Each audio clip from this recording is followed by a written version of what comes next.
আসসালামু আলাইকুম। Sports update ভিডিওতে স্বাগতম। চলে আসলাম নতুন আরও একটি ভিডিওতে। যুব এশিয়া কাপে বাংলাদেশ 2 ম্যাচ খেলে 2 জয়ে কোয়ালিফাই নিশ্চিত করেছে। যুব এশিয়া কাপে বাংলাদেশের তৃতীয় ম্যাচ 17 ডিসেম্বর শ্রীলঙ্কার বিপক্ষে জয় দিয়ে পয়েন্ট টেবিলের শীর্ষে থেকে গ্রুপ পর্ব শেষ করতে চায় বাংলাদেশ যুবারা। চলেন দেখে নেওয়া যাক শ্রীলঙ্কার বিপক্ষে বাংলাদেশের একাদশ এবং যুব এশিয়া কাপ পয়েন্ট টেবিল। শ্রীলঙ্কার বিপক্ষে অনূর্ধ্ব-19 দলের একাদশ: number 1 Rifat Beg, top order batsman. Number 2 Jawad Afrar, top order batsman. Number 3 Azizul Hakim Tamim, one down batsman এবং captain. Number 4 Rizan Hossain, batting all rounder. Number 5 Kalam Siddiqui, middle order batsman. Number 6 Farid Hasan, bowling all rounder. Number 7 Samiul Atul, bowling allrounder.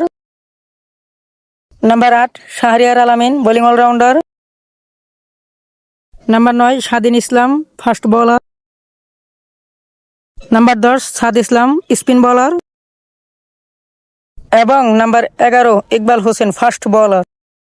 এখন দেখব যুব Asia cup point table. Group একে আছে India, 2 match খেলে 2টা win, point 4, qualify নিশ্চিত করেছে ইন্ডিয়া। পয়েন্ট টেবিলের 2 অবস্থান পাকিস্তানের, 2 ম্যাচ খেলে 1টা উইন 1টা লস, পয়েন্ট 2। 3 অবস্থান করছে সংযুক্ত আরব আমিরাত, 2 ম্যাচ খেলে 1টা উইন 1টা লস, পয়েন্ট 2। গ্রুপ এর পয়েন্ট টেবিলের 4 নম্বর দল মালয়েশিয়া, 2 ম্যাচ খেলে 2টাই লস। অনূর্ধ্ব-19 Asia cup point table group B. গ্রুপ বিতে কোয়ালিফাই নিশ্চিত করেছে শ্রীলঙ্কা, 2 ম্যাচ খেলে 2টা উইন, পয়েন্ট 4। গ্রুপ বির 2 নম্বর দল বাংলাদেশ, 2 ম্যাচ খেলে 2টা উইন, পয়েন্ট 4, কোয়ালিফাই নিশ্চিত করেছে বাংলাদেশও। 3 অবস্থান করছে আফগানিস্তান অনূর্ধ্ব-19 দল, 2 ম্যাচ খেলে 2টাই লস্ট, পয়েন্ট 0। 4 অবস্থান করছে নেপাল, 2 ম্যাচ খেলে 2টাই লস। বাংলাদেশ শ্রীলঙ্কা অনূর্ধ্ব-19 যুব এশিয়া কাপের ম্যাচটি ড্র ডাই ম্যাচ। সব ধরনের ক্রিকেটের আপডেট পেতে চ্যানেলটি সাবস্ক্রাইব করে রাখুন। ভিডিওটি সম্পূর্ণ দেখার জন্য অসংখ্য ধন্যবাদ।